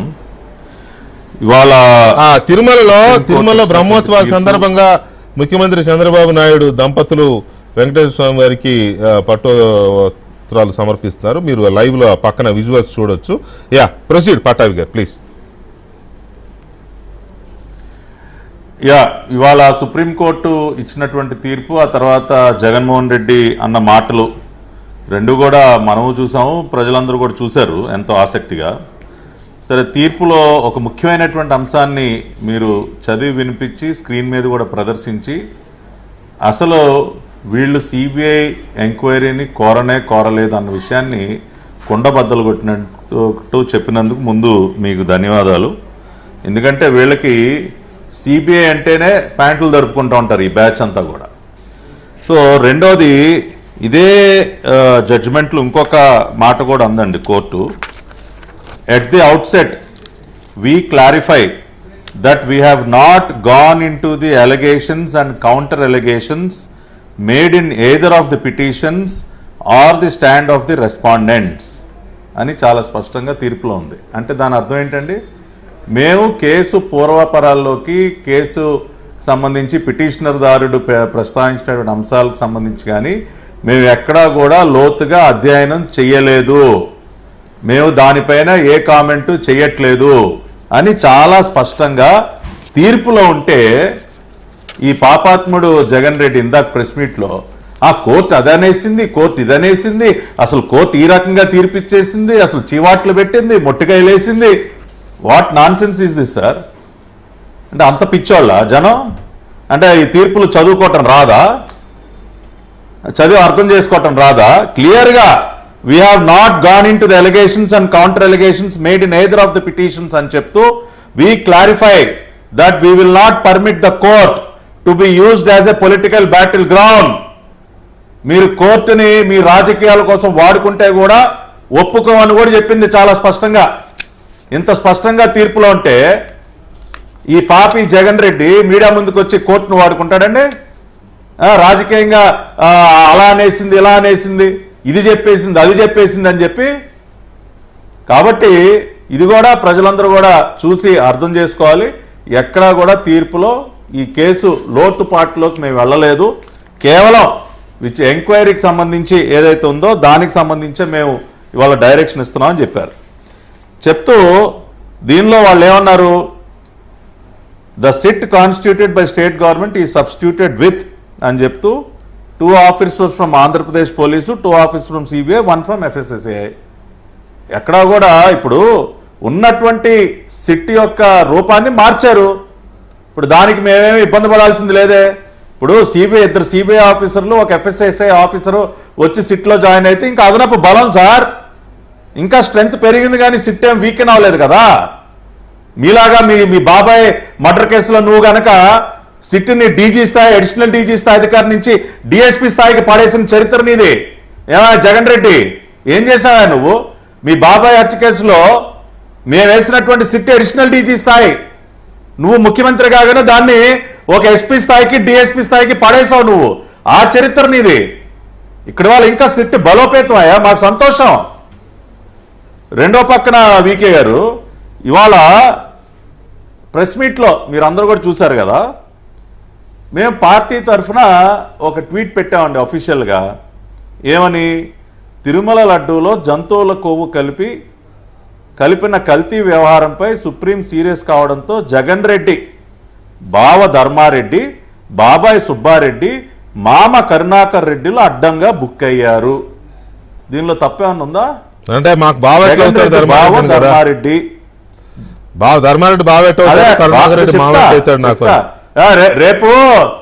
రేపు మనోడు ఏ స్థాయికి వెళ్తాడంటే వైఎస్ రాజశేఖర్ రెడ్డా, ఎవరండి ఆయన, నాకు ఆయనకి సంబంధం ఏంటని కూడా అంటాడు మనోడు. అంత పాపాత్ముడు. నిజంగానే ధర్మారెడ్డి బావ అవుతాడా? నాకు తెలియదు, నిజంగా తెలియదు. 100%. ఇది నేను చెప్తుంది కాదు. ఇండియన్ ఎక్స్ప్రెస్ లో 2012 డేట్ కూడా చెప్తున్నా, మే 16, 2012. ఎవరైనా చదువుకోండి ఇండియన్ ఎక్స్ప్రెస్. దానిలో ధర్మారెడ్డి గురించి రాస్తా. Dharma Reddy is the son of nephew of former chief minister YS Rajasekhar Reddy. Dharma Reddy is the son of nephew of former chief minister YS Rajasekhar Reddy అని చెప్పి ఇండియన్ ఎక్స్ప్రెస్ పేపర్లో ఇది రాశారు. ఎప్పుడు 2001 ఏమో 16th June, updated on 16th May 2012. అంటే దాని అర్థం ఏంటండి, బావ కదా ధర్మారెడ్డి, బావడా? మరి అసలు ఏమి తెలియదు చంద్రబాబు నాయుడు అబద్ధాల ఏంటండి? అదే కదా సార్, అందుకనే రేపటి రోజున వైఎస్ రాజశేఖర రెడ్డి కుమారుడు జగన్మోహన్ రెడ్డి కటకటాల పాలయ్యాడని మనం రాసామనుకోండి, ఏంటి రాజశేఖర రెడ్డికి నాకు సంబంధం ఏంటి అంటాడు ఈ పిచ్చోడు. రెండోది కరుణాకర్ రెడ్డి, ఆ బంధుత్వం కూడా చెప్దాం. YSR Congress leader TTD chairman Karunakar Reddy's daughter B Nehareddy was married to YS Sumadhur Reddy, son of YS Ravindrareddy, brother of YS Rajasekhar Reddy. Rajasekhar Reddy సోదరుడైన రవీంద్రారెడ్డి కుమారుడు సుమధుర్ రెడ్డి గారికి కరుణాకర్ రెడ్డి గారు కుమార్తెని ఇచ్చి పెళ్లి చేశారు. అంటే జగన్మోహన్ రెడ్డి తమ్ముడు మామ కరుణాకర్ రెడ్డి, తమ్ముడు మామ అయినప్పుడు నీకు మామవడా? నీకు కరుణాకర్ రెడ్డికి బంధుత్వం లేదా? ఎంత ఘోరం, ఎంత అబద్ధం! ఏమన్నా సిగ్గుందా కొంచెం అన్నా? సొంత బంధువుల్ని ఈ రకంగా సంబంధం లేదు. రేపు అందుకనే అన్నా, తండ్రిని అన్నా కూడా ఆ మాట మనం ఆశ్చర్యపోకర్లేదు వీకే గారు. ఇంకోటి, వాళ్ళ మీరు ఈ సిబిఐ గురించి, సిట్ గురించి, మనం సిబిఐ ఎంక్వైరీ గురించి మాట్లాడాం కదా. ఇవాళ ప్రెస్ మీట్లో మనోడు ఇచ్చినటువంటి స్క్రిప్ట్ అంతా చదివేసిన తర్వాత విలేకరులు అడిగిన క్వశ్చన్లు సమాధానాలు చెప్పేటప్పుడు అసలు మనసులో ఉన్నదంతా అప్పుడు మాట్లాడతాడు. అప్పటి వరకు కాగితాలు చదివేస్తాడు, ఉన్న స్క్రిప్ట్ అంతా టకటక చదివేస్తాడు, ఆ తర్వాత దొరుకుతాడు అనమాట. ఇవాళ అట్లా మాట్లాడినప్పుడు ఏమన్నాడు చూద్దాం. వాస్తవం చెప్పాలంటే దీనికి షిఫ్ట్ అవసరం లేదు, బిట్టు అవసరం లేదు, ఇంకోటి అవసరం లేదు. కంటి క్లియర్ కట్ గా కనపడతా ఉంది అసలు ఏమి జరగలేదని. ఏమి జరగకపోయినా ఏదో జరిగింది అని చెప్పి వీళ్ళందరూ దాన్ని ఏదో చూపించే ప్రయత్నం, వీళ్ళు ఏదో చేసే ప్రయత్నం వీళ్ళే చేస్తా ఉన్నారు. అలా ఏమీ జరగలేదు అని చెప్పే కార్యక్రమం వీళ్ళంతా కలిసికట్టుగా ఇవే చూసి ఇవే మాట్లాడి ఇవే చూసి ఇవే చెప్పాలి. అదే అంటున్నాడు చూసారు కదా, ఎందుకు ఆ సిట్టు అక్కర్లేదు, బిట్టు అక్కర్లేదు. మనోడు మనసులో మాట అది వీకే గారు. సిట్టు అక్కర్లేదు, బిట్టు అక్కర్లేదు. అసలు ఏం జరిగింది, రేపు వాళ్ళు వచ్చినా ఏం జరగలేదని చెప్పాలంట. ముందే చెప్పేస్తున్నాడు మనోడు. ఎందుకంటే ప్యాంటు తడుస్తూ ఉంది కింద. మనోడికి ఎప్పుడైతే సిబిఐ అన్నారో ప్యాంటు తడుస్తూ ఉంది. ఇంకొక చిలక పలుకు కూడా వినిపిస్తా. మనోడు ఏమన్నాడో ఒక్క నిమిషం. చూపించడం జరిగింది. ఇవన్నీ చూస్తా ఉన్నారు, కనిపిస్తా ఉన్నాయి. ఇంట్లో ఏం చేస్తారు వచ్చి ఎవరైనా కానీ వచ్చి, ఏ అధికారులైనా వచ్చి ఏం చేస్తారు? అంటిల్ అండ్ అన్లెస్ రాజకీయ స్వార్థం కోసం ఇలా వీళ్ళు కూడా ఒక తప్పుడు రిపోర్ట్ తయారు చేసి, ఒక తప్పుడు ప్రచారం చేసి, వాస్తవం ఏ అధికారిని వచ్చి ఏం చేస్తారు? నీ వీపి విమానం మొత్తం మోగిస్తారు. ఏం చేస్తారు? ఏదో వచ్చి ఒక తప్పుడు రిపోర్ట్ తయారు చేసి నన్ను అడ్డంగా ఇరికిచ్చే ప్రయత్నం చేస్తారు. మనోడు చూసారా ముందే, ఈకే గారు మనసులో మాటలు చూసారు, విన్నారు కదా అందరూ. ఫస్ట్ ఏమో సిట్టు అక్కర్లేదు, బిట్టు అక్కర్లేదు అన్నాడు. రెండోది మాత్రం ఏం చేస్తారు? వచ్చి నన్ను ఇరికిస్తారు, నాకు వ్యతిరేకంగా రిపోర్ట్ ఇస్తారు. అవునయ్యా, నువ్వు తప్పు చేస్తే వదిలేస్తావా? నువ్వు తప్పు చేస్తే వదిలేస్తావా? ఇదేమన్నా నీ ప్రభుత్వం అనుకున్నావా? సిట్ వస్తే రౌడీలను అడ్డం పెట్టి, పోలీసులను అడ్డం పెట్టి, నీ తమ్ముడు అవినాష్ రెడ్డిని లోపలేయడానికి వచ్చినప్పుడు నువ్వు రౌడీజం చేసినట్టు ఇప్పుడు మీరు ఈ సిట్ దర్యాప్తుతో మీరు ఏవైతే అలిగేషన్స్ చేశారో, మీరు ముఖ్యమంత్రి గారు, కూటమి నాయకులు అందరూ కలిసి చేశారో, నాగభూషణ్ గారు కావచ్చు, మీరు కావచ్చు, మీ పార్టీల నాయకులు ఏవైతే అలిగేషన్స్ చేశారో, లడ్డూ కల్తీ జరిగింది, జంతువుల కొవ్వు కలిపారు అనేది, ఆ అలిగేషన్స్ అన్నీ కూడా ఈ సిట్టు దర్యాప్తుతో తేలుతుందనే నమ్మకంతో మీరు అందరూ ఉన్నారు కదా. రామకృష్ణ గారు ఏమంటారు? సుప్రీంకోర్టు గారు నమస్తే అండి. నమస్కారం వెంకటకృష్ణ గారు, అదే విధంగా మన ప్యానెల్ ఉన్న పెద్దలకి అందరికీ నమస్కారం. రామకృష్ణ గారు, ఇవాళ కోర్టు ఒక స్పెషల్ సిట్ ని ఫామ్ చేస్తూ, మీరు చూసారు, మళ్ళీ నేను రిపీట్ చేస్తాను, అసలు ఇవాళ టైం కొద్దిగా ఇబ్బందిగా ఉంది, అడ్జస్ట్ అవ్వట్లేదు. సో దీని మీద ప్లస్ జగన్మోహన్ రెడ్డి గారు ప్రెస్ కాన్ఫరెన్స్ చూసే ఉంటారు, అది కూడా మీరు అందరూ స్వాగతిస్తున్నారు. కానీ వైసీపీలో మాత్రం స్వాగతిస్తున్న పైకి లోపల ఎక్కడో ఒక కంగారు అనేది కనపడతా ఉంది. సో ఆర్డర్ మీద జగన్మోహన్ రెడ్డి గారి ప్రెస్ కాన్ఫరెన్స్ మీద మీ విశ్లేషణ, అభిప్రాయం? వెంకటకృష్ణ గారు, సార్, ఈరోజు ప్రతి ఒక్కరూ సత్యమేవ జయితే సత్యమేవ జయితే అని చెప్తున్నారు, ఒక్క జగన్మోహన్ రెడ్డి తప్ప. ఇక్కడ మార్చాల్సింది ఏజెన్సీలను, ఆఫీసర్లను కాదండి, వైఎస్ఆర్సీపీ నాయకుని మార్చేయాలి. ఎందుకు ఈ మాట అంటున్నానంటే, వైఎస్ఆర్సీపీలో మన వైవి సుబ్బారెడ్డి స్టేట్మెంట్లు కానీ, ఇతర వాళ్ళ పెద్దలకు సంబంధించిన స్టేట్మెంట్లు కానీ అవన్నీ చూస్తున్నప్పుడు వాళ్ళు అందరూ కూడా హ్యాపీగా స్వాగతిస్తున్నాము, ఇది మా మంచిగా జరిగింది, మా పార్టీనే విన్ అయింది, మా వైపే సుప్రీంకోర్టు ఉంది అని వాళ్ళు చెప్పుకుంటూ వస్తుంటే, జగన్మోహన్ రెడ్డి గారేమో రివర్స్ లో వెళ్ళాడు. ఆయనకి రివర్స్ టెండరింగ్ అనేది అలవాటు అయిపోయింది కాబట్టి ఆయన రివర్స్ గేర్లోకి వెళ్తున్నాడు. ఇక్కడ సుప్రీంకోర్టు వాళ్ళు ఒక రకంగా లాస్ట్ అడ్జర్న్మెంట్ లో చెప్పినటువంటి పదాలు ఏవి కూడా ఈ ఆర్డర్లో వాడకపోవడం అన్నది చాలా ఆలోచించదగ్గ పరిణామం. ఎందుకు ఈ మాట అంటున్నానంటే, ఈ ఆర్డర్ ఒకసారి కంప్లీట్ గా it is the very precise and clear order. ఈ మాట ఎందుకు అంటున్నానంటే, వాళ్ళు సూటిగా చెప్పేశారండి. ఏమన్నారంటే, చంద్రబాబు నాయుడు గారు మాట్లాడిన మాటలు కానీ, చంద్రబాబు నాయుడు గారు ఏర్పాటు చేసినటువంటి స్పెషల్ ఇన్వెస్టిగేషన్ టీం కానీ, అది ఏ విధంగానూ అది అసంబద్ధం కాదు, అది వ్యతిరేకం కాదన్నది వాళ్ళ ఆర్డర్లో చెప్పేశారు. వాళ్ళు ఇంకా క్లారిఫై ఇచ్చేశారండి. ఏదైతే ఆ సిట్ ఆఫీసర్లకు ఉన్నటువంటి ఇండిపెండెంట్నెస్ కానీ, లేదా వాళ్ళ ఫెయిర్నెస్ కానీ మేము ఇక్కడ క్వశ్చన్ చేయట్లేదని కూడా ఆర్డర్లో చెప్పారండి. ఇంతకంటే వైసీపీ వాళ్లకు చెంపపెట్టు ఏముంటాదని నేను అడుగుతున్నాను. అసలు మీరు అడిగిన రిలీఫ్ లో ఏదైనా సుప్రీంకోర్టు మీకు రిలీఫ్ ఇచ్చిందా? ఇవ్వలే.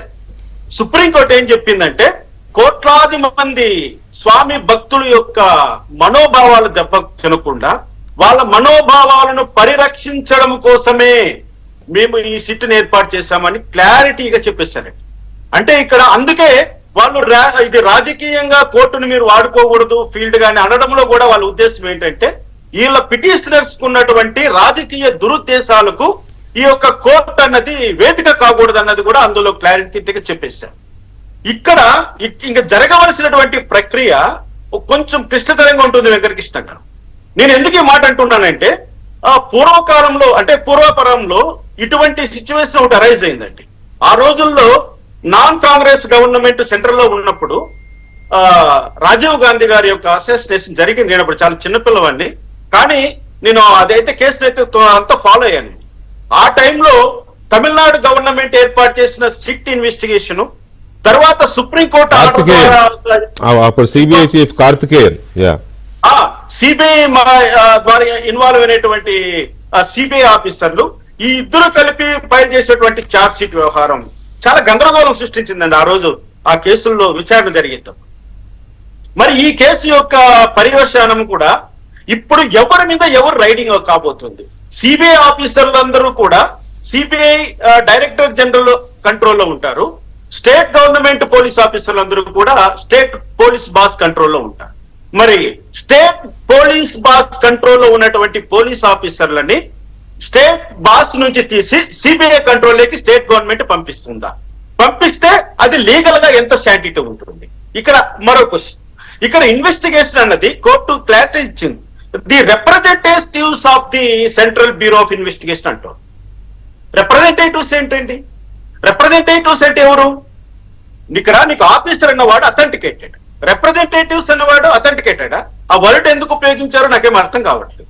Representatives of the central bureau of investigation అంటూ ఆర్డర్ లో పాస్ చేశారు. మరి ఇటువంటివన్నీ కూడా రేపు కోర్టు ప్రశ్నలకు నిలుస్తారా? కోర్టుకి ఎటువంటి సమాధానం ఇవ్వబోతున్నారు? కోర్టులో నిలబడాలండి కేసు అన్నది.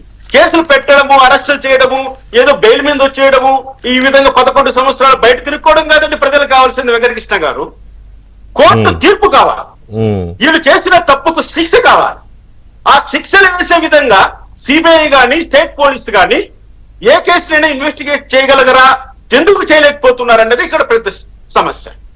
ఇక్కడ నేను అడుగుతున్నది ఏంటంటే, ఇప్పుడు స్టేట్ పోలీస్ వాళ్ళు, సెంట్రల్ బ్యూరో ఆఫ్ ఇన్వెస్టిగేషన్ వాళ్ళు కలిసి ఈ కేసును ఏ విధంగా డీల్ చేయబోతున్నారు? ఒకవేళ వీళ్ళకి సపరేట్ గా ఒక ఏజెన్సీ అంటే ఒక మెటీరియల్ కావాలి. ఇది చాలా డీప్ కి వెళ్ళాలి. ఎందుకంటే కోర్టు వాళ్ళు ప్రశ్నించిన మొదటి ప్రశ్నలో భాగంగా అవన్నీ కూడా జస్ట్ ఓవరాల్ అబ్జర్వేషన్స్ కాబట్టి అవన్నీ రూల్డ్ అవుట్ అయిపోయాయండి. Last time